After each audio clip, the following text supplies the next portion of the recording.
नमस्कार, मैं शुभम और स्वागत है आज के इस परसेंटेज के क्लास में। आज हम देखेंगे वेन डायग्राम के क्वेश्चंस और कमीशन वाले क्वेश्चन और टैक्स वाले क्वेश्चंस। ठीक है, इन तीनों टॉपिक पर आधारित जो क्वेश्चंस हैं और उनको कैसे किया जाता है उस पर हम चर्चा करेंगे। अगर हम बात करें आज के क्लास के बारे में तो मैक्सिमम टाइप्स हम प्रतिशत के कवर कर चुके हैं। जो आज हमारा टाइप पर चर्चा होने वाला है वो है टाइप 13, टाइप 14 और टाइप 15। ठीक है, और ये जो प्रतिशत के टाइप्स है ना, इससे थोड़े से कॉम्प्लिकेटेड क्वेश्चंस बनते हैं, लेकिन जो मैं यहाँ पे बताऊंगा कि इन क्वेश्चंस को कैसे किया जाता है, तो आज के बाद कमीशन वाले जैसे क्वेश्चन हो गया, वेन डायग्राम के क्वेश्चन हो गया, या फिर इनकम टैक्स वाले क्वेश्चन, उससे आपका सारा डाउट या फिर सारा डर खत्म हो जाएगा। तो चलिए स्टार्ट करते हैं आज के क्लास का पहला क्वेश्चन, जो कि है हमारे टाइप 13 के वेन डायग्राम से। ठीक है, एक चीज मैं पहले यहाँ पे बता दे रहा हूं। एक चीज, अगर मान लो यहाँ पे लिखा हुआ है एन, ठीक है, ए यूनियन बी, तो इसका जो फॉर्मूला होता है, ठीक है ना, एन ए यूनियन बी मतलब कि ए और बी में से कोई एक, ठीक है ना, इसका मतलब होता है, इसका जो फॉर्मूला होता है n A plus n B minus n A intersection B. ठीक है, ए इंटरसेक्शन बी ये शो करता है कि ए और बी दोनों को शो करता है। अगर हम जब क्वेश्चन करेंगे तो वहां से थ्योरीज और क्लियर हो जाएगी। अगर मैं बात करूं n A union B union C की, तो जो इसका फॉर्मूला होता है वो होता है n A plus n B, ठीक है, plus n C minus n A union B. इसका थोड़ा फॉर्मूला लंबा होता है, इधर मैं लिख सकता हूं माइनस ए यूनियन सी, यहां से मैं लिख रहा हूं, फिर माइनस एन, ठीक है, बी यूनियन सी, प्लस में n A intersection B intersection C. ठीक है, जहां पे ये साइन नीचे की ओर दिखा रहा है उसको इंटरसेक्शन बोलते हैं, और उसका मतलब होता है कि ए बी सी मतलब तीनों को सम्मिलित, जब तीनों को लेकर के करेगा तो इसका वो साइन होता है A union B, A intersection B intersection C. ठीक है, तो ये दो फॉर्मूलाज हैं, बेसिकली इन्हीं पर आज हमारे जो क्वेश्चन है वो आधारित रहने वाले हैं। पहला अगर हम क्वेश्चन देखें आज का, तो एक स्कूल में टेनिस और क्रिकेट दोनों खेलने वाले छात्रों की कुल संख्या 180 है। उस स्कूल में कुल छात्रों में से 70% टेनिस खेलते हैं और कुल छात्रों में से 60% क्रिकेट खेलते हैं। यदि कोई खेल न खेलने वाले छात्रों का प्रतिशत क्रिकेट खेलने वाले छात्रों के प्रतिशत का 85% है। ठीक है, यहां पे अगर हम नजर डालें तो सॉरी 25% है किसके, अगर हम बात करें क्रिकेट, कोई खेल, क्या दिया है कि कोई खेल ना खेलने वाले छात्रों का प्रतिशत, तो अगर हम बात करें कि छात्रों का प्रतिशत क्या है 25%, तो कोई खेल ना खेलने वाले छात्रों की संख्या क्या होगा, क्रिकेट 60 का 1/4 प्रतिशत, जो ये 25% है उसका मतलब होता है 1/4, यानी कि 60 का 1/4 यानी कि 25 जो है वो कोई खेल नहीं खेलते हैं। ठीक है, कोई खेल नहीं खेलते हैं, यानी कि 85% जो लोग हैं, 85% जो लोग हैं वो कोई खेल खेलते हैं, यानी कोई ना कोई खेल खेलते हैं। तो अगर हम एन, ठीक है ना, कौन कौन सा खेले, क्रिकेट और टेनिस, तो क्रिकेट को हम सी से डिनोट कर रहे हैं और टेनिस को टी से, तो एन सी यूनियन टी के बारे में बात करें तो इसका जो फॉर्मूला हो जाएगा n C plus n T, ठीक है, minus n C intersection T. ठीक है ना, सी से क्रिकेट और टी से टेनिस। अब देखो इसका जो मतलब होता है एन सी यूनियन टी का, यानी कि कोई खेल, आप कोई ना कोई खेल खेल रहे हैं। ठीक है, तो कोई ना कोई खेल, अगर 85% लोग, जो 25% लोग हैं वो कोई खेल नहीं खेल रहे हैं, वो बिल्कुल ही साफ मतलब कोई खेल नहीं खेल रहे हैं, यानी कि जो 85% लोग हैं वो कोई ना कोई खेल खेल रहे हैं, यानी कि एन सी यूनियन टी का वैल्यू है 85%। ठीक है ना, बराबर क्रिकेट खेलने वाले छात्रों का प्रतिशत कितना है 60%।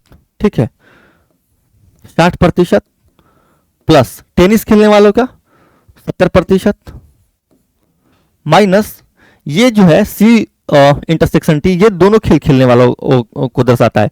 इनको हम के से यहाँ पे लिख रहे हैं। अगर हम के की वैल्यू फाइंड करें, जो दोनों खेल खेल रहे हैं, तो के को अगर इधर लाएंगे तो ये कितना होगा, 60 और 70 130, ठीक है ना। 130 माइनस अगर हम 85 कर दें तो ये आया 45%, ठीक है ना, 45% लगा लीजिए। इसी 45% का जो वैल्यू है, इसी 45% का जो वैल्यू है वो कितना दिया है, देखो क्रिकेट दोनों खेलने वाले छात्रों की कुल संख्या यानी कि 180, इसी 45% का वैल्यू है 180 के बराबर, ठीक है ना। तो हमसे क्या पूछा है, छात्रों की कुल संख्या, और हम जानते हैं कि छात्रों की कुल संख्या कितना होगा, 100%। तो 45% का वैल्यू अगर 180 है तो 100% का निकालना है, ठीक है ना।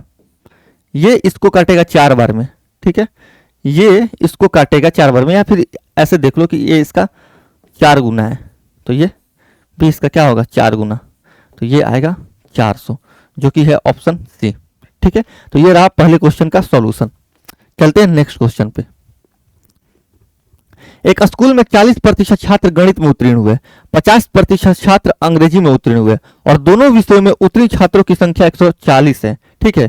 तो दोनों विषयों में अनुत्तीर्ण छात्रों का प्रतिशत जो है वो 30% है। तो स्कूल में छात्रों की संख्या ज्ञात कीजिए, ठीक है। देखो मैं डायरेक्ट अब फॉर्मूला नहीं लिखूंगा। अगर दोनों विषयों में अनुत्तीर्ण छात्रों की प्रतिशत 30% है, तो दोनों विषय में किसी कम से कम एक विषय में पास छात्रों का संख्या क्या होगा, 70%, ठीक है ना। अरे भैया 100 माइनस 30%, 70%, और इसी 70% का वैल्यू क्या है, इसी 70% का वैल्यू है 40% प्लस 50% माइनस दोनों विषयों में उत्तीर्ण छात्रों की संख्या, यानी कि इन जो इंटरसेक्शन वाला है उसको हमने के माना। अगर हम यहां से के निकालें तो ये के कितना आएगा, 50 40 90 और 70% इधर जाकर घटेगा तो 20%, ठीक है। और इसी 20% का जो वैल्यू है, इसी 20% का जो वैल्यू है वो है 140, दोनों विषयों में उत्तीर्ण छात्रों की संख्या। तो जो इंटरसेक्शन वाला पार्ट है वही यही दिखाता है कि दोनों विषयों में लोग उत्तीर्ण हुए हैं, ठीक है। तो 20% का वैल्यू अगर 140 है, ठीक है, तो हमसे 100% का वैल्यू पूछ रहा है, होगा कितना, 700, ठीक है। इसको अगर आप सॉल्व करिएगा तो सॉल्व कर लीजिए, फिर ये 20% का 5 गुना है, ठीक है ना। 100 जो है वो 20 का 5 गुना है, तो 140 का 5 गुना कितना होगा, 700, जो कि है ऑप्शन बी, ठीक है। नेक्स्ट क्वेश्चन पर चलते हैं। इस क्वेश्चन को आप ऐसे भी देख सकते हैं, इतना तो मैं समझाने के लिए क्या कर रहा हूं, समझाने के लिए आप लिख रहा हूं। अगर मैं होता तो क्वेश्चन कैसे करता, 50% प्लस 40% माइनस 70%, 50 40 90 माइनस 70 20%, और 20% का वैल्यू अगर 140 है यानी कि 7 गुना, तो 100 का 7 गुना 700। ऐसे इन क्वेश्चंस में मैं पेन वगैरह उठाना प्रीफर नहीं करूंगा, ठीक है, ऐसे ही कर लेना इन क्वेश्चंस को। नेक्स्ट क्वेश्चन पर चलिए। 800 लोगों के एक गांव में 60% हिंदी बोलते हैं, 20% केवल अंग्रेजी बोलते हैं। यदि कोई भी भाषा न बोलने वाले छात्र की संख्या दोनों भाषा बोलने वाले छात्रों की संख्या के बराबर है, तो दोनों भाषा बोलने वाले छात्रों की संख्या, देखो 60% हिंदी बोलते हैं, ठीक है ना। अगर मैं इसको हिंदी मानू, ग्रीन वाले को, ठीक है, और रेड वाले को इंग्लिश मान ले रहा हूं मैं, ठीक है, ये हिंदी है और ये इंग्लिश है, इनको मैं एक बॉक्स में भर दे रहा हूं, ठीक है ना। आगे बोल रहा है क्या, आगे बोल रहा है कि 20% केवल हिंदी बोलते हैं, 20% केवल क्या बोलते हैं, 20% केवल अंग्रेजी बोलते हैं। यानी कि ये वाला जो पार्ट है, ये वाला पार्ट, ये 20% का है, क्योंकि इसमें सिर्फ केवल देखो ये जो ओवरलैप हो रहा है एरिया, उसमें हिंदी और इंग्लिश दोनों है। इसमें यहां तक अगर मैं इसके इधर का बात करूं तो ये सिर्फ हिंदी, और इसके इधर का बात करूं तो वो क्या है, सिर्फ इंग्लिश है। तो 20% छात्र जो है वो केवल क्या बोलते हैं, इंग्लिश बोलते हैं। यानी कि इसका ये जो पार्ट है ना, ये 20% है, ठीक है। आगे अगर हम बात करें, यदि कोई भी भाषा न बोलने वाले छात्रों की संख्या दोनों भाषा बोलने वाले छात्रों की संख्या के बराबर है, देखो 60% हिंदी बोलते हैं, ठीक है ना। तो 60% और 20% 80%, यानी कि टोटल 80% लोग हैं जो हिंदी और अंग्रेजी बोलते हैं। तो 20% ऐसे लोग हैं जो कुछ नहीं बोल रहे हैं, ठीक है ना। 20% ऐसे लोग हैं जो कुछ नहीं बोल रहे हैं, तो मैं यहां पे 20% लिख दूंगा, जो कुछ नहीं बोल रहे हैं। और हम जानते हैं कि देखो, जो 20%, कोई ना भाषा बोलने वाले छात्रों की संख्या कितनी है, दोनों भाषा बोलने वाले छात्रों की संख्या के बराबर। यानी कि अगर ये 20% है तो इसमें ये 20% आ जाएगा बीच में, ठीक है ना। और यहां से यहां तक की दूरी, मैं कौन सा कलर ले लूं, ये ले रहा हूं, ठीक है। यहां से यहां तक की दूरी जो है ना, यहां से यहां तक की दूरी वो कितनी है, 60% लोग हिंदी बोलते हैं, यानी कि 60 है। यहां से भैया, यहां से लेकर के यहां तक की दूरी क्या है, 60% है। तो सिर्फ हिंदी बोलने वाले लोग कितने होंगे, 60% माइनस 20%, यानी कि ये 60% आएगा, ठीक है ना। अब क्या बोले, तो दोनों भाषा बोलने वाले छात्रों की संख्या ज्ञात कीजिए। तो दोनों भाषा बोलने वाले छात्र हुए कितने, 800 का 20%, यानी कि 1/5। जब इसको काटिएगा तो ये आएगा 160 के बराबर, जो कि है ऑप्शन बी, ठीक है। ऐसे करेंगे इस क्वेश्चन को। चलते हैं नेक्स्ट क्वेश्चन पे। एक परीक्षा में गणित में 53% छात्र, भौतिकी में 61%, रसायन विज्ञान में 7%, गणित और भौतिकी में 24%, भौतिकी और रसायन विज्ञान में 35%, गणित और रसायन विज्ञान में 27% उत्तीर्ण हुए और 5% किसी में पास नहीं होते हैं। अगर मान लो कि 5% किसी विषय में पास नहीं हो रहे हैं, इसका मतलब कि 100 - 5 95% ऐसे हैं जो किसी ना किसी विषय में क्या हो रहे हैं, पास हो रहे हैं। अब ये वाला फॉर्मूला लगाएंगे, ठीक है ना। जगह ये वाला फॉर्मूला कौन सा, इसमें 3 विषय का बात कर रहे हैं, तो हम ये लगाएंगे, ठीक है ना। ये किसको शो करता है, जो किसी ना किसी में पास हुए हैं, यानी कि 95% जो है यहां पे आएगा, ठीक है ना। 95% ये बराबर किसके होगा, 53%, 61% और 60%। 53%, 60% और 61%। माइनस माइनस क्या होगा, जो दो दो बोलते हैं, दो दो कौन कौन से बोलते हैं, 24%, 35% और 27%। 24%, ठीक है, 27% माइनस 35%, ठीक है ना, प्लस के किसको इंडिकेट कर रहा है, कि उसको इंडिकेट कर रहा है जो सब भाषा बोल रहे हैं। इसको सॉल्व करके हम अगर के पे जाएं, अगर हम इसको सॉल्व करें और के पे जाएं तो सॉल्व करना पड़ेगा इनको, ठीक है। पहले हम इनको सॉल्व करते हैं। देखो इधर तो ये 95% वो है जो कोई ना भाषा, कोई ना कोई कम से कम एक भाषा बोल रहे हैं, ठीक है। तो 95% बराबर होगा किसके, 60, पहले जोड़ देते हैं, 6 6 12 5 17, 170 और 3 1 4 174, माइनस अगर हम इनको जोड़ें, ठीक है ना, तो कितना होगा, 3 2 5 2 7 70 और 7 5 12 7 5 12 4 16, 70 70 और 16 कितना होगा, 86, 86% प्लस के, ठीक है ना। इतना ही होगा ना, 2 2 4 3 7 70 में 7 4 11 और 5 16, 70 और 16 86%। अगर हम इसको सॉल्व करें तो 95, ये प्रतिशत सब जगह लगा लो, तो किसके बराबर आएगा, ये जो ये वैल्यू है ये आएगा 14 में से 6 गया 8 और 16 में से 8 गया 8, ठीक है ना, ठीक है। यानी कि ये टोटल वैल्यू जो है 174 माइनस 86, ये आया 88% के बराबर। ये आया किसके बराबर, 88% के बराबर। यानी कि जो ये वैल्यू है ये आया 88% के बराबर। तो जो के निकल करके आएगा वो आएगा 95 माइनस 88%, जो कि 7% के बराबर आएगा।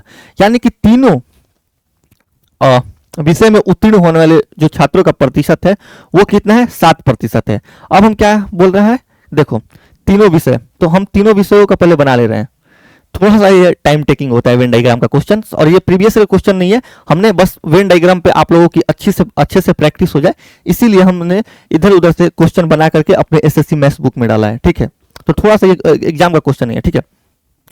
भौतिकी कौन कौन सा है, फिजिक्स, उसके बाद अगर हम बात करें तो मैथ और केमिस्ट्री, ठीक है ना। फिजिक्स ये मान लेते हैं, केमिस्ट्री हम ब्लू से बना ले रहे हैं और मैथ बना ले रहे हैं रेड से बना ले रहे हैं, ठीक है। लिख दे रहे हैं पीसीएम, फिजिक्स केमिस्ट्री मैथ, ठीक है ना। ये जो 7% आया है ये यहाँ पे आएगा, क्योंकि ये 7% ऐसे लोग हैं जो तीनों विषयों में क्या हुए हैं, उत्तीर्ण हुए हैं, ये 7% है। ठीक है ना। आगे बोल रहा है कि देखो गणित और भौतिकी में 24%, ठीक है ना। गणित और भौतिकी में 24% लोग क्या हुए, उत्तीर्ण हुए हैं। गणित और भौतिकी में 24%। तो गणित और भौतिकी कहाँ है, ये फिजिक्स और मैथ, यानी कि अगर 7% यहां पे आ गया तो ये जो खंडा है इसका वैल्यू 24 - 7 यानी कि 17% आएगा। ठीक है ना। आगे बोल रहा है कि भौतिकी और रसायन विज्ञान में 35%। भौतिकी यानी कि ये फिजिक्स और केमिस्ट्री में कितने, 35%। तो 7% तो यहां पे आ गए, तो जो ये बचेगा ये आएगा 28% के बराबर। और जो आगे और बढ़े तो रसायन विज्ञान में, गणित और रसायन विज्ञान में 27%। गणित और रसायन विज्ञान में यानी कि ये वाला पार्ट जो होगा ये आएगा 27 - 7 यानी कि 20% के बराबर। अब जो हमसे पूछ रहा है वो निकाल लेते हैं। ठीक है। गणित और रसायन विज्ञान में उत्तीर्ण लेकिन भौतिकी में नहीं। गणित और रसायन विज्ञान, मैथ और रसायन विज्ञान में, ठीक है ना, जो कि है 20%। ठीक है। गणित और रसायन विज्ञान, देखो मैथ और केमिस्ट्री में यही आएगा ना 20%। आगे बोल रहा है उतने लेकिन भौतिकी में नहीं। ठीक है। होने का अनुपात भौतिकी और रसायन विज्ञान में, भौतिकी यानी कि कौन सा, फिजिक्स और केमिस्ट्री, यानी कि ये 28%, 20:28%। इसको हमें इसका रेशियो निकालना है। तो अगर आप 4 से काटिएगा तो ये आएगा 5 और ये का आएगा 7, यानी कि 5:7 का आंसर होगा, जो कि है ऑप्शन बी। ऐसे मैं यहाँ पे थोड़ा सा बता रहा हूँ तो थोड़ा सा टाइम लग रहा है, और वास्तव में ये ऐसे जो वेन डायग्राम के क्वेश्चंस होते हैं जो 3 पे आते हैं उसमें थोड़ा सा टाइम लगता है, ये वास्तविकता है। लेकिन अगर नहीं बताता तो मैं मुश्किल से 1 मिनट में करता, 1 मिनट नहीं 45 सेकंड में मैं करता इस क्वेश्चन को, अगर मेरे कॉन्सेप्ट क्लियर होंगे तो। ठीक है। नेक्स्ट क्वेश्चन पर चलते हैं। 50 छात्रों की कक्षा में 20 छात्र हॉकी, 15 छात्र क्रिकेट, 11 छात्र फुटबॉल खेलते हैं, 7 छात्र हॉकी तथा क्रिकेट दोनों खेलते हैं, 4 छात्र क्रिकेट और फुटबॉल दोनों खेलते हैं और 5 छात्र हॉकी और फुटबॉल दोनों खेलते हैं। ठीक है। 18 छात्र ऐसे हैं जो कोई भी खेल नहीं खेलते हैं। अगर 18 छात्र ऐसे हैं जो कोई भी खेल नहीं खेलते हैं तो ऐसे कितने छात्र हैं जो कम से कम एक खेल खेले। 50 - 18 यानी कि 32 छात्र ऐसे हैं जो कम से कम कोई ना खेल खेल रहे हैं। ठीक है। तो उन छात्रों का अनुपात क्या याद कीजिए जो सभी खेल खेलते हैं तथा जो केवल 2 खेल खेलते हैं। देखो 50 छात्र, 32 छात्र ऐसे हैं क्या जो कोई ना कोई गेम खेले। ठीक है ना। बराबर में होगा ये किसके, 20 + 15 + 11, 20 + 15 + 11 माइनस 7 छात्र हॉकी तथा क्रिकेट, 7 4 और 5, 7 4 और 5 प्लस के ऐसे हैं जो सभी खेल क्या करते हैं, खेलते हैं।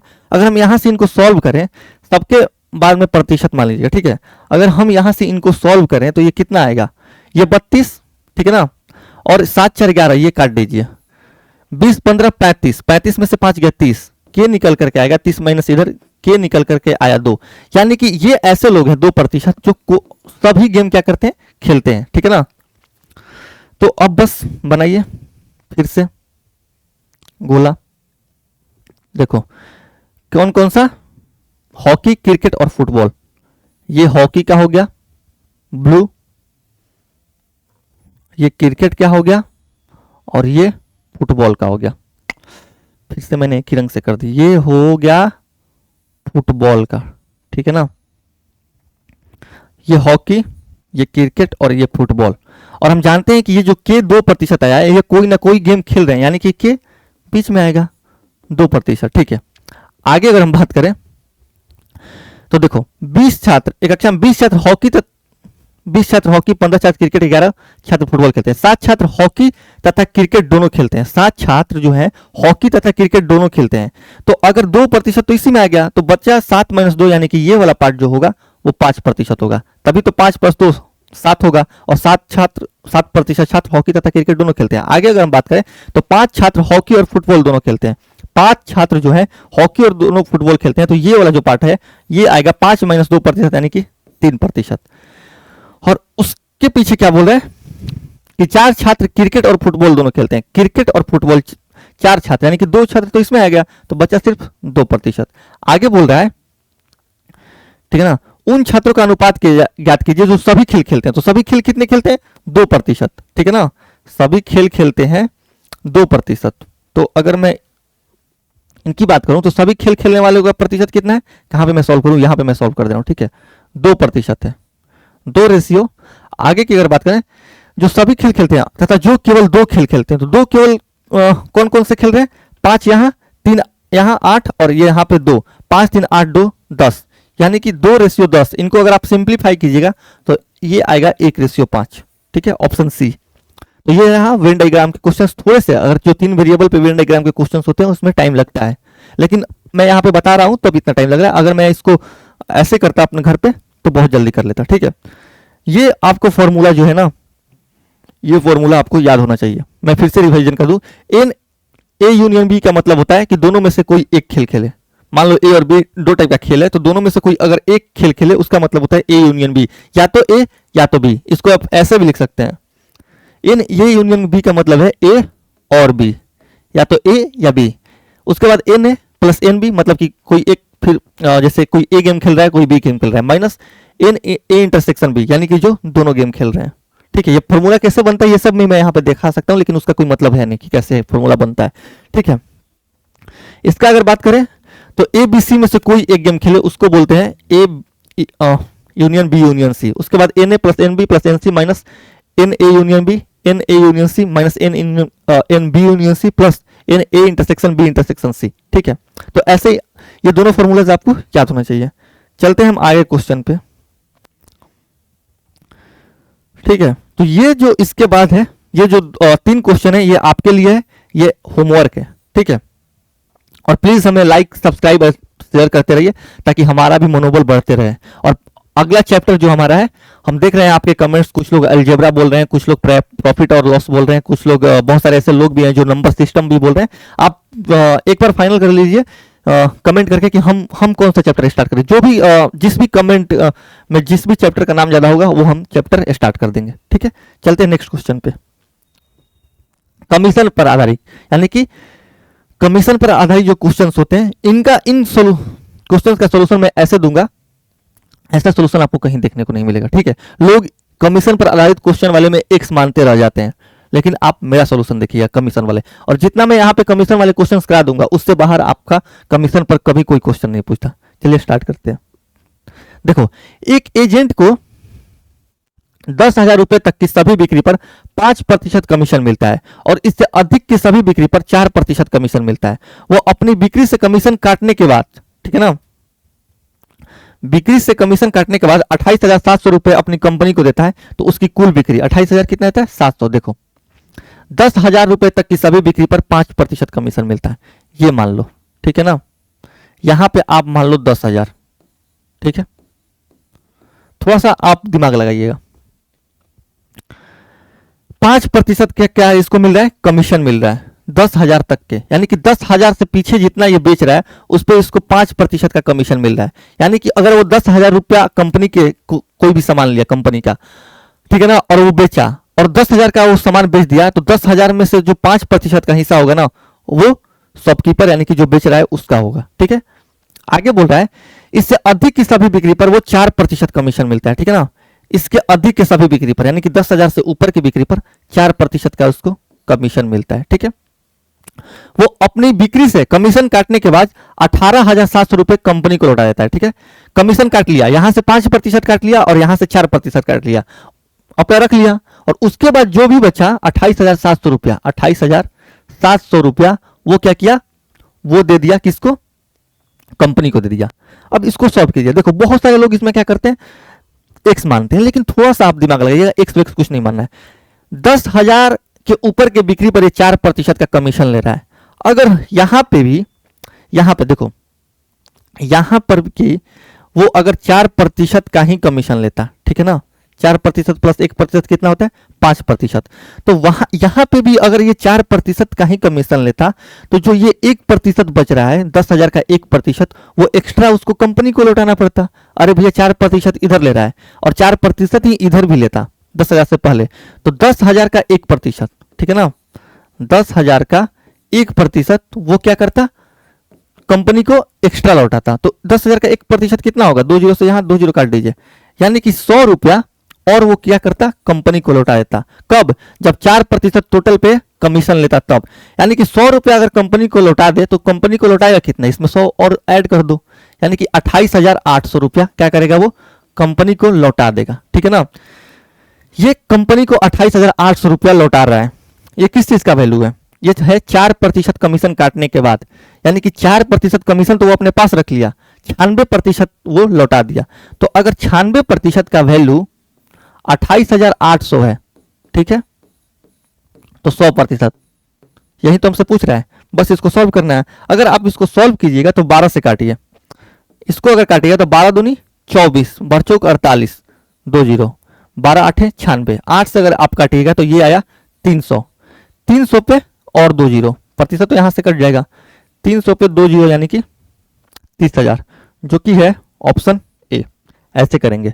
देखो इधर जो 4% कमीशन मिल रहा था वो हमने देखा कि 10,000 से पहले वो 5% कमीशन ले रहा है और 10,000 के ऊपर जो बिक्री कर रहा है उस पर 4% का कमीशन ले रहा है। लेकिन हमने क्या किया कि सबको बराबर करने के लिए 10,000 से पहले भी उसको 4% का ही कमीशन दिया। ठीक है, तो जो बचे रहा है 1% वो किसको जाएगा, वो कंपनी को जाएगा। तो कंपनी 10,000 का 1% और लेगी, यानी कि 100 रुपया और लेगी।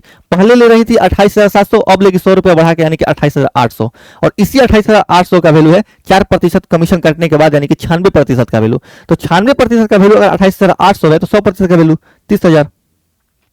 और ऐसे तरीके आपको सीखने पड़ेंगे। बहुत सारे ऐसे लोग होंगे जो इसमें एक्स मानेंगे और पूरा लंबा बोर्ड भर करके सॉल्यूशन देंगे और उस पर आप खुश हो जाइएगा। नहीं नहीं, वो टेक्निक होता है बस आपको खुश करने का। आप घर पे बैठिए और उससे बनाते रहिए, उससे कुछ फायदा नहीं होने वाला। ये सारे टेक्निक्स डेविएशन का आपको सीखना होगा अगर आप चाहते हैं कि आपका स्पीड इंक्रीज हो तो। ठीक है, नेक्स्ट क्वेश्चन पर चलते हैं। और यही सारे टेक्निक्स हमने ऑलरेडी अपने एसएससी मैथ्स बुक में डाल रखा है। तो इसीलिए मैं बार बार बोलता हूं कि एसएससी मैथ्स जैसे बुक तो आपके पास होना ही चाहिए।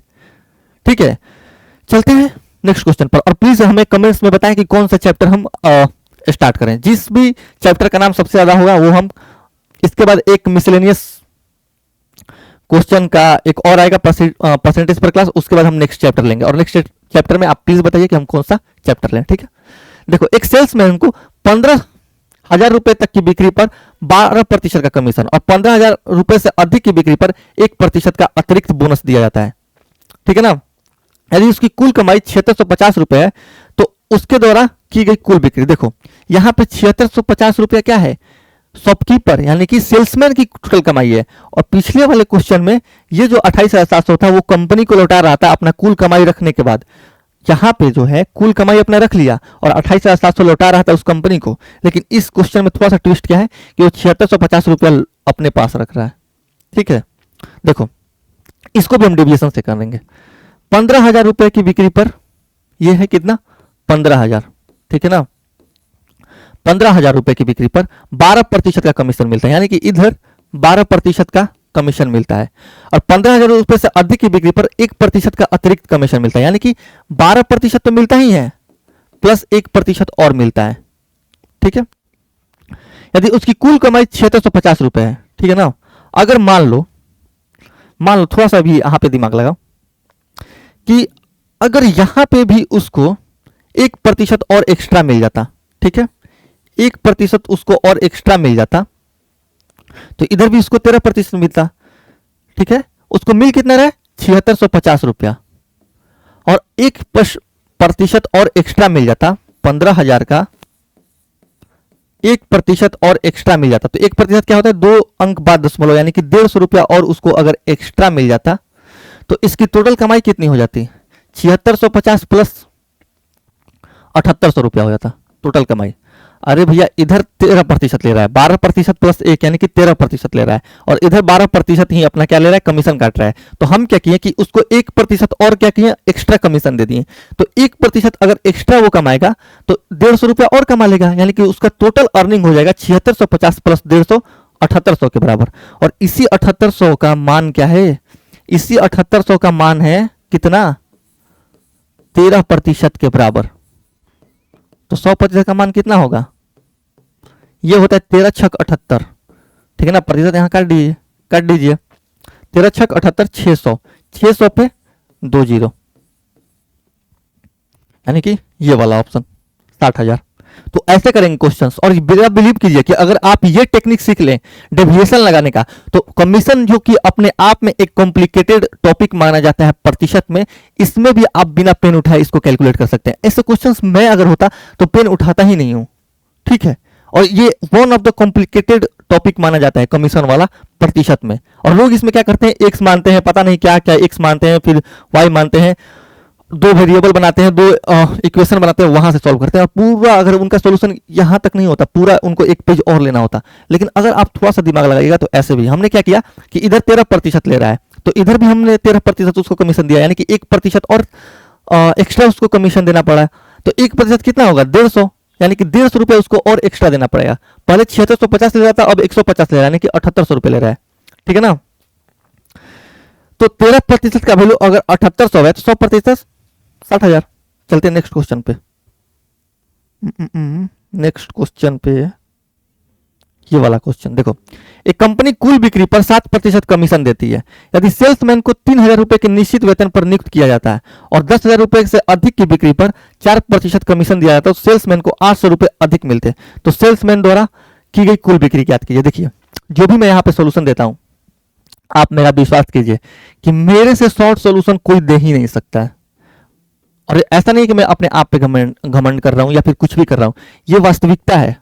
भले लोग आज मुझे कम पहचान रहे हैं, लेकिन वास्तविकता रियलिटी यही है कि मेरे से शॉर्ट सोल्यूशन कोई दे ही नहीं सकता है, ये फैक्ट है। और ऐसे ऐसे क्वेश्चंस जिनका सॉल्यूशन आप किसी बुक में देखिएगा, हमारे एसएससी मैथ्स को छोड़ करके और किसी बुक में देखिएगा, और या फिर किसी और टीचर का इनका सॉल्यूशन देखिएगा, तो आप देखते देखते पागल हो जाइएगा कि इतना लंबा सॉल्यूशन। लेकिन आप मेरा सॉल्यूशन देखिए, हम 2 लाइन में इस क्वेश्चन को कर देते हैं, ठीक है। देखो, एक कंपनी कुल बिक्री पर 7% का कमीशन देती है, कुल बिक्री कर रही है यहां, ठीक है ना, और इस पे ये 7% का क्या कर रही है, कमीशन दे रही है।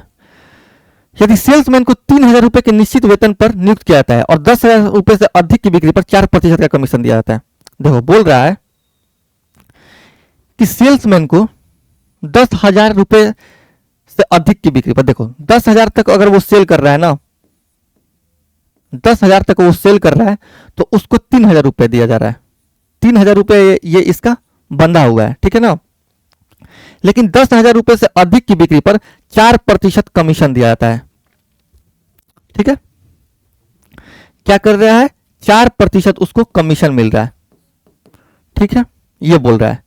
तो 800 रुपए अधिक इसको प्राप्त हो रहा है। अगर यहां 7% ले रहा है और यहां अगर 10,000 से पहले 3,000 और 10,000 के बाद 4% ले रहा है, तो इस केस में उसको कितना, 800 रुपया अधिक मिल रहा है, उसको 800 रुपया अधिक मिल रहा है। ये क्वेश्चन है, ठीक है ना। अब इसको सॉल्व करना है कि सेल्समैन द्वारा की गई कुल बिक्री। देखो, इसको सॉल्व करने का, अगर मान लो हाँ, अगर मान लो कि यहां 4% इसको मिल रहा है, अगर हम इधर भी 10,000 पहले भी इसको 4% ही दे दे, क्या करें, 4% ही दे दे, तो 10,000 का 4% कितना होगा, 10,000 का 4%, 4/100। ये मैं आप लोगों को दिखाने के लिए लिख रहा हूं, ठीक है ना। 2 जीरो से 2 जीरो, ठीक है, यानी कि 400, ये आया 400। उसको यहां पे अगर 10,000 से पहले, थोड़ा सा कॉम्प्लिकेटेड होता है, लेकिन मेरा तरीका आप सीखिए, ऐसे क्वेश्चंस को आप उड़ाते रहिएगा। 10,000 से पहले 4% लेता, तो यहां पे ये क्या करता, 400 रुपया लेता, ठीक है ना, 400 रुपया लेता क्या, कमीशन। लेकिन ले रहा है कितना, एक्चुअल में ले रहा है वो 3,000, एक्चुअल में कितना ले रहा है, 3,000, यानी कि 2,600 रुपया वो कम कमीशन लेता, ठीक है ना। 2,600 रुपया वो क्या करता, कम कमीशन लेता। देखो, पहले 800 रुपया, इस केस में पहले 800 रुपया ज्यादा ले रहा था, अब 2,600 रुपया कम ले रहा है, यानी कि टोटल डिवीजन कितना हुआ, 1,800 का, 2,600 माइनस 800, 1,800 का, ठीक है ना। और ये 1,800 वैल्यू किसका है, 7%, और टोटल हमने 4% कर दिया, यानी कि 7% माइनस 4%, ये 3% का वैल्यू है। तो 100% का वैल्यू कितना होगा, बस यही पूछ रहा है। इसको आप सॉल्व कीजिए। देखो, प्रतिशत से आप प्रतिशत काटिए, 3 से ये काटिएगा 600 में, 600 पे 2 जीरो और 600 पे 2 जीरो, ऑप्शन ए। और ऐसे तरीके आपको सीखने पड़ेंगे, तब जाकर के आपका स्पीड बुलेट जैसा होगा। और आप बिलीव मानिए कि अगर आप मेरे साथ पढ़ने रहते हैं तो मैं जितना आपको आपका स्पीड इंक्रीज करवा दूंगा उतना स्पीड कोई नहीं करवा सकता है। ठीक है, ये फैक्ट है और आपको मेरे साथ बनना ही पड़ेगा अगर आप चाहते हैं कि 8 से 9 मिनट में सीजीएल 2025 प्री का क्वेश्चन आप खत्म कर दें। तो मैं फिर से एक्सप्लेन कर दे रहा हूं, इधर 7% मिल रहा है, इधर दूसरे केस में 10,000 से ऊपर 4% मिल रहा है और 10,000 से पहले उसको 3,000 मिल रहा है। लेकिन हमने क्या किया कि 10,000 से पहले भी उसको 4% दे दिया, यानी कि 4% अगर 10,000 से पहले देते तो उसको 400 रुपया मिलता और मिल कितना रहता 3,000 रुपया। तो 3,000 माइनस 400 यानी कि -2600 उसको कम मिलता। पहले उसको 800 ज्यादा मिल रहा था, अब -2600 कम मिला, यानी कि टोटल डेविएशन -2600 प्लस 800 1800 रुपए का हुआ। तो अगर 3% 1800 के बराबर है तो 100% 6,000 रुपया या 60,000 रुपये के बराबर होगा। नेक्स्ट क्वेश्चन पर चलते हैं। ये क्वेश्चन है,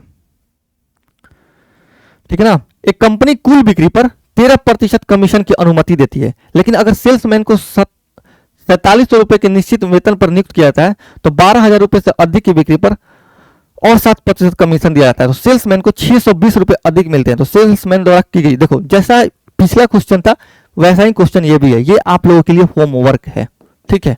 और बिल्कुल आप इस क्वेश्चन को इसी तरीके से कीजिएगा, ठीक है। चलते हैं नेक्स्ट क्वेश्चन पे। ये क्वेश्चन है, ठीक है। एक सेल्समैन पहले 3,000 रुपए की बिक्री पर 1% कमीशन और आगे की बिक्री पर 20% कमीशन कमाता है। जनवरी माह में वो 7,000 रुपए की कुल बिक्री पर 960 रुपए कमाता है,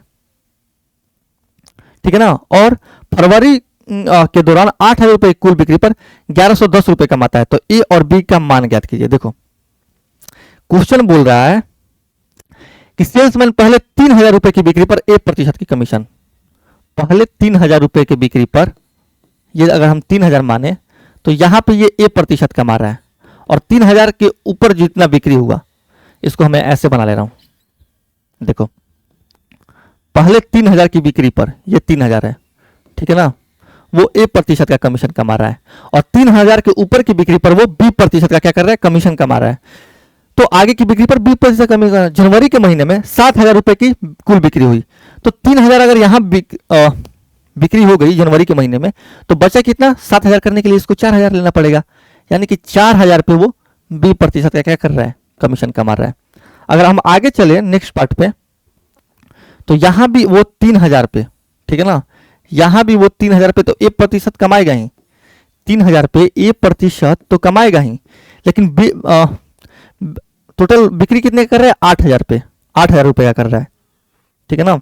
तो अगर यहां 3,000 पे वो 1% कमा लिया तो बचा कितना, 3,000 प्लस 5,000, यानी कि 5,000 पे उसको क्या करना पड़ेगा, 20% कमाना पड़ेगा, ठीक है ना। और फरवरी के दौरान कुल बिक्री से 1,110 रुपए कमाता है, ठीक है। और ऐसे करके टोटल देखो यहां पे टोटल जो है ये 960 रुपए कमा रहा है और यहां पे ये टोटल कर रहा है कितना, 1,110 रुपए कमा रहा है। थोड़ा सा आप दिमाग लगाइए, देखो थोड़ा सा आप दिमाग लगाइए, मैं जो आपको सॉल्यूशन दूंगा वो बेस्ट होगा। 1% और 1% यहां, यानी कि यहां तक इसकी बिक्री, यहां जो भी ये कमाएगा 3,000 का 1% और 3,000 का 1%, यहां तक तो दोनों केस में सेम ही वो कमाएगा, दोनों मंथ में वो 1% यानी सेम ही कमाएगा।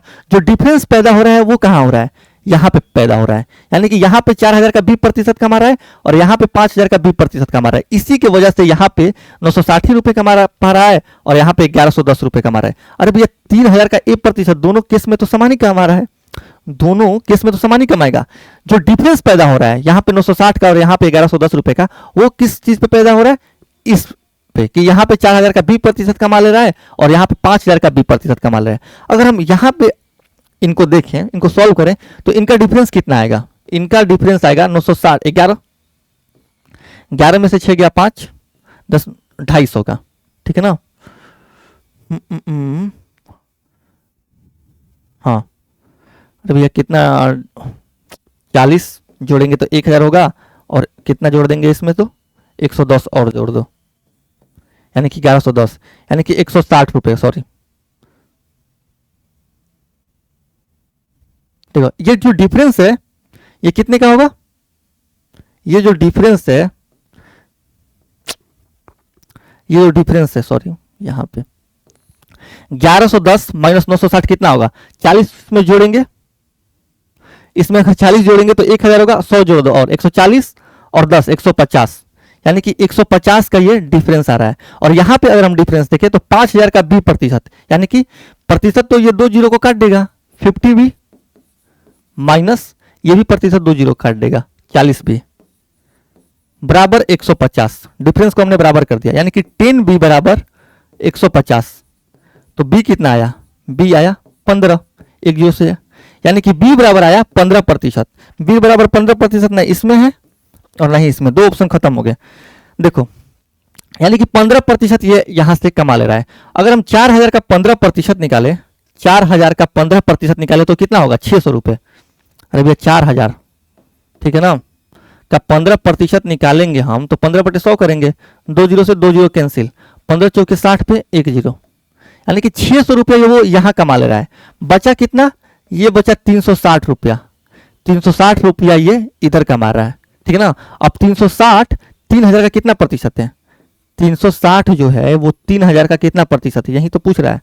गुने 100 कीजिएगा, 2 जीरो से 2 जीरो कैंसिल, 1 जीरो से 1 जीरो कैंसिल, 3 से आ जाएगा 12%, यानी कि 12% और 15%, ऑप्शन ए हमारा सही आंसर हो जाएगा।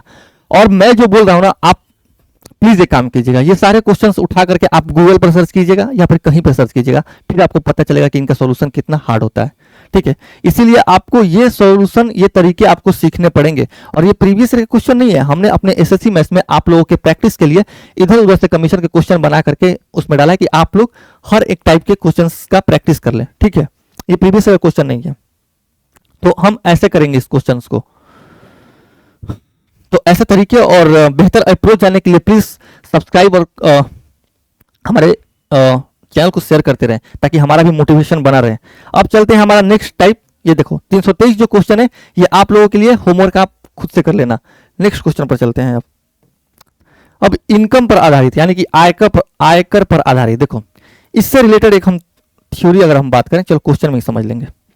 यहां पे आते हैं। देखो, यदि आयकर में 27% की वृद्धि हो जाती है और नेट आय में 3% की कमी होती है तो आयकर की दर क्या है, ठीक है ना। देखो जो टोटल इनकम होता है ना, जो टोटल इनकम होता है,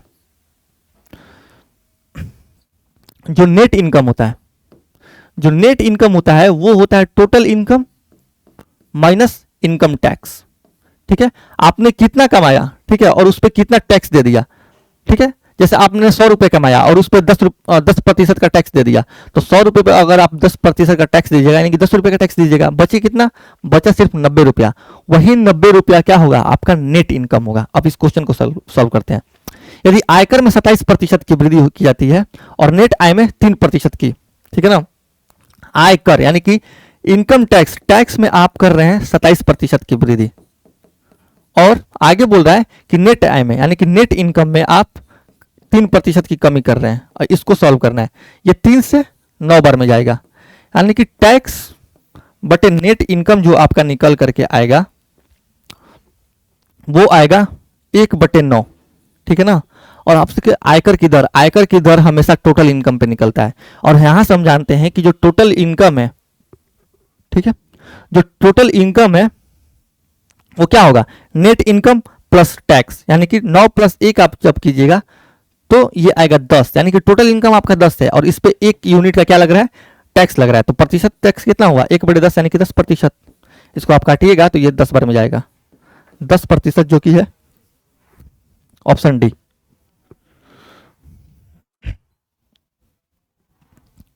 ठीक है, चलते हैं नेक्स्ट क्वेश्चन पे। चलते हैं अब नेक्स्ट क्वेश्चन पे।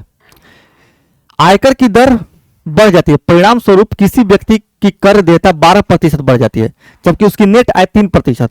कर देयता यानी कि टैक्स अगर 12% बढ़ रहा है, ठीक है ना, तो उसकी नेट इनकम जो है 3% कम हो जा रही है। नेट इनकम जो है वो 3% कम हो जा रही है। अगर हम यहां से इसको सॉल्व करें तो ये 3% इसको 4 बार में काटेगा, यानी कि टैक्स बटे जो नेट इनकम निकल करके आएगा वो निकल करके आएगा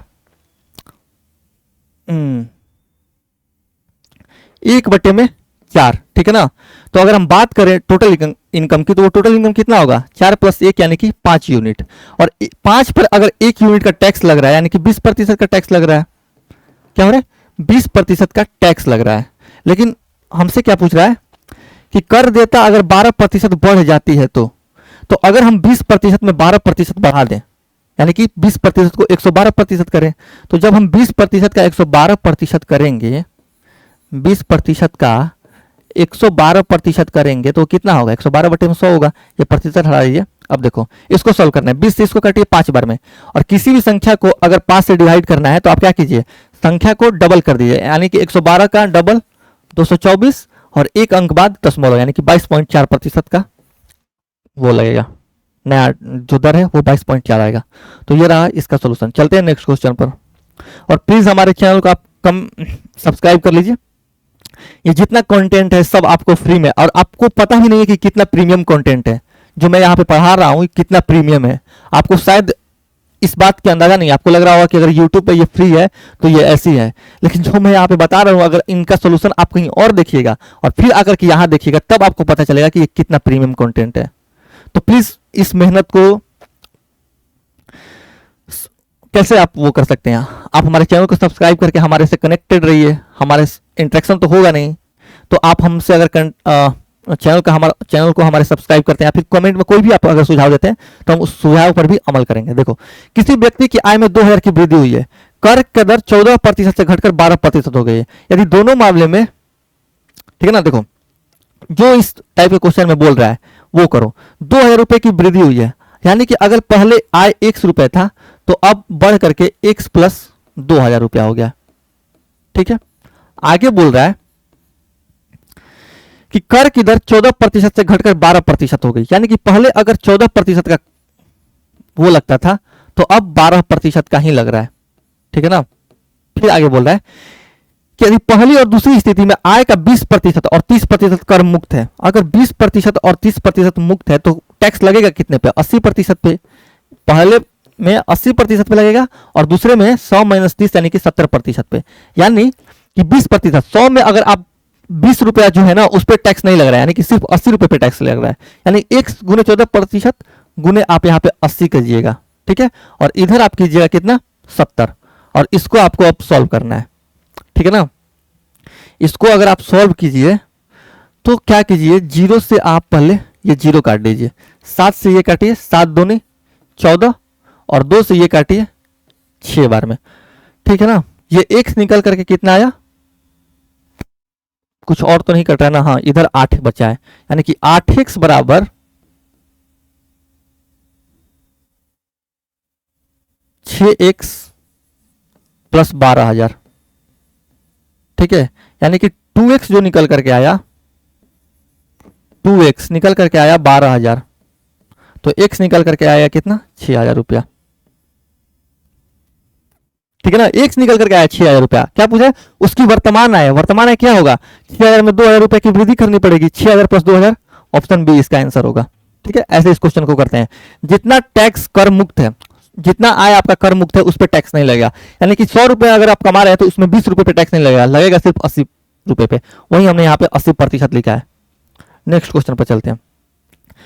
एक आदमी की वार्षिक आय में 100 रुपए की वृद्धि हुई और उसकी आय 28,800 रुपए थी। ठीक है ना, लेकिन आय पर कर जो उसे 12% से घटकर 10% करना पड़ा, जबकि दोनों ही स्थिति में 27% आय कर मुक्त होती है। तो आय में वृद्धि का पता लगाएं। दोनों मामलों में समान कर का भुगतान किया जाता है। ये क्वेश्चन होमवर्क लिख लो। ठीक है, ये क्वेश्चन होमवर्क बिल्कुल वैसा ही है। 27% आयकर क्या कर रहा है, मुक्त कर रहा है, तो दोनों ओर 27 आप घटा करके जितना बचेगा उस पर क्या कीजिएगा, टैक्स लगाइएगा। अरे भैया 27% घटा दीजिएगा तो कितना बचेगा, 73%, तो 73% तो दोनों ओर से कट ही जाएगा। तो जो भी आय मुक्त होता है ना उसको लिखने का कोई मतलब नहीं होता है। अगर सेम ही क्या करे, सेम ही आय कर मुक्त कर देना तो उसको लिखने का कोई पता नहीं, क्योंकि वो दोनों ओर से कट ही जाएगा। ठीक है, ये आप होमवर्क लिखिएगा, इसको इसका आंसर जो है वो आप कमेंट बॉक्स में दीजिएगा। 2 क्वेश्चन हमने आपको होमवर्क दिए। नेक्स्ट क्वेश्चन पर चलते हैं। देखो, किसी व्यक्ति की आय में 3,000 रुपए की कमी आती है तथा आयकर की दर 15% से बढ़कर 18% हो जाती है। भुगतान किए गए कर का अनुपात 3:2 है। यदि 29% आय कर मुक्त है तो प्रारंभिक आय ज्ञात कीजिए। बिल्कुल इसके जैसा क्वेश्चन है, लेकिन इसको मैं कर दे रहा हूं। ठीक है, 3,000 रुपये की कमी आती है, ठीक है ना। पहले अगर वो x रुपये कमाता था तो अब x माइनस 3,000 रुपया वो कमा रहा है, ठीक है। आगे बोला है आयकर की दर 15% से बढ़कर 18%, यानी कि यहां पे अगर उसको 15% टैक्स देना पड़ता था तो यहां पे 18% क्या करना पड़ेगा, टैक्स देना पड़ेगा। आगे बोल रहा है क्या कि 29% आय कर मुक्त है। अगर 29% आय कर मुक्त है तो 100% माइनस 29, ठीक है ना, यानी कि 71% पे सिर्फ क्या लगेगा, टैक्स लगेगा। और दोनों, और अगर आप 71% से मल्टीप्लाई कीजिएगा ऊपर और नीचे दोनों ओर, तो ये 71% तो कट ही जाएगा। यही मैं बोल रहा था पिछले क्वेश्चन में कि अगर आयकर सेम हो, आयकर जो मुक्त हो रहा है वो सेम हो, तो लिखने का कोई फायदा नहीं, क्योंकि ये ऊपर नीचे से तो कट ही जाएगा। ये यही बराबर है किसके, 3/2 के। और यही हमको क्या करना है, इसी क्वेश्चन को हमें सॉल्व करना है। हम ले लेते हैं रेड पेन। देखो अगर हम इसको सॉल्व करें तो 2 से ये जाएगा 9 बार में, और ये 3 से जाएगा 6 बार में, ठीक है ना। 2 से 9 बार में, 3 से ये, सॉरी ये 5 बार में जाएगा, ये जाएगा 5 बार में, यानी कि 5x बराबर ये 9x माइनस 27 के। 27,000 को अगर हम इधर भेजें तो आप ऐसा भी कर सकते हैं, 4x बराबर कितना आ जाएगा, 27,000, ठीक है ना। 27 क्या है, 9 का मल्टीपल है, तो आप 9 का मल्टीपल भी देख सकते हैं। 7 7 14 5 19 नहीं है, 15 नहीं है, 6 2 8 5 13 ये भी नहीं है, 7 5 12 6 18 ये ऑप्शन हो जाएगा। आप काट के भी देख लीजिए इसको। अगर आप काटिएगा x का मान निकालने के लिए तो ये आएगा कितना, 4 6 के 24, 3 0, 4 7 28, 4 5 20, 0, 750 रुपया। ये रहा इस क्वेश्चन का सॉल्यूशन। नेक्स्ट क्वेश्चन हम देखते हैं। अगर हम अपने नेक्स्ट क्वेश्चन पे जाए तो ये होमवर्क का क्वेश्चन है आपका, क्वेश्चन नंबर 328 से। ये आप खुद से अपने घर पे कीजिएगा, ठीक है। चलते हैं आगे की। अगर हम बात करें तो ये रही हमारी एसएससी मैथ्स की बुक। ये बुक हमारी अमेजन और फ्लिपकार्ट दोनों प्लेटफॉर्म पे उपलब्ध है। इस बुक को अगर आप हिंदी मीडियम के स्टूडेंट हैं तो आप हिंदी वाला ले सकते हैं, और अगर आप इंग्लिश मीडियम के स्टूडेंट हैं तो आप इंग्लिश वाला ले सकते हैं। और इस बुक की खासियत की मैं अगर बात करूं तो इसमें जो हमने सॉल्यूशन डाले हैं वो सॉल्यूशन आपको कहीं देखने को नहीं मिलेगा, ठीक है। चाहे आप मार्केट का और भी बुक है ना उसको लेकर के आप सही में, अगर आपके पास, आप ये बुक लीजिए, ठीक है, और आप मार्केट के किसी भी बुक का सॉल्यूशन लीजिए और दोनों ऐसे रख करके मैच कर लीजिए, फिर आपको पता चलेगा कि इसका सॉल्यूशन कितना बेस्ट है, ठीक है। हर एक क्वेश्चन पे हमने छानबीन करके कैसे इस सॉल्यूशन को दिया जाए कि आपके लिए एग्जाम के पर्पज से फायदा हो, उस तरीके से हमने इस बुक को तैयार की है, हर एक सॉल्यूशन पे अध्ययन करके, ठीक है। हमने इस बुक में हर एक चीज का यूज किया है, चाहे वो डिविजिबिलिटी हो, अप्रोक्सीमेशन हो, ऑप्शन एलिमिनेशन हो, या फिर यूनिट डिजिट हो, या डिजिटल सम, हर एक चीज। और ये सब चीजों को लेकर के जब आप अपने एग्जाम हॉल में जाइएगा तो आपका जो स्पीड होगा वो अनमैचेबल हो जाएगा, ठीक है। और आप मेरा विश्वास कीजिए कि आप हमारे साथ इस सेशन में बने तो रहिए, हम आगे जा करके हम मॉक का जो होगा ना वो सीरीज भी लेकर के आएंगे, जिसमें हम दिखाएंगे कि 25 क्वेश्चन जो आते हैं प्रीवियस ईयर के वो कितने कम टाइम में सॉल्व किए जा सकते हैं, अगर आपके पास बेहतर अप्रोच हो तो, ठीक है। और अगर आप हमें सीजीएल प्री 2025 तक का टाइम दे देते हैं तो हम आपका जो स्पीड है वो नेक्स्ट लेवल पर लेकर के चले जाएंगे। अगर हम आगे बात करें तो ये रहा हमारा टेलीग्राम चैनल। इस पर आपको क्लास से रिलेटेड पीडीएफ क्या होगी, प्रोवाइड करा दी जाएगी। तो ये आपके फोन में अगर टेलीग्राम है तो उसमें ये चैनल क्या होना चाहिए, सब्सक्राइब होना ही चाहिए, ठीक है। आगे अगर हम बात करें तो प्लीज आप हमारे चैनल को सब्सक्राइब कीजिए, लाइक कीजिए। अगर कमेंट में कोई, अगर आप हमें सुझाव देना चाहते हैं तो वो भी आप हमें सुझाव दे सकते हैं। और जो भी मैं यहाँ पे सॉल्यूशन करा रहा हूँ, अगर आपको लग रहा है कि इस सॉल्यूशन से बेहतर कोई सॉल्यूशन अगर आप दे सकते हैं तो आप भी कमेंट कीजिए। और अगर किसी टीचर से भी आपने सीखा है कि इस क्वेश्चन से बेहतर सॉल्यूशन अगर कोई टीचर भी दिया है तो उसको, उस अप्रोच को भी हमारे साथ आप शेयर कर सकते हैं।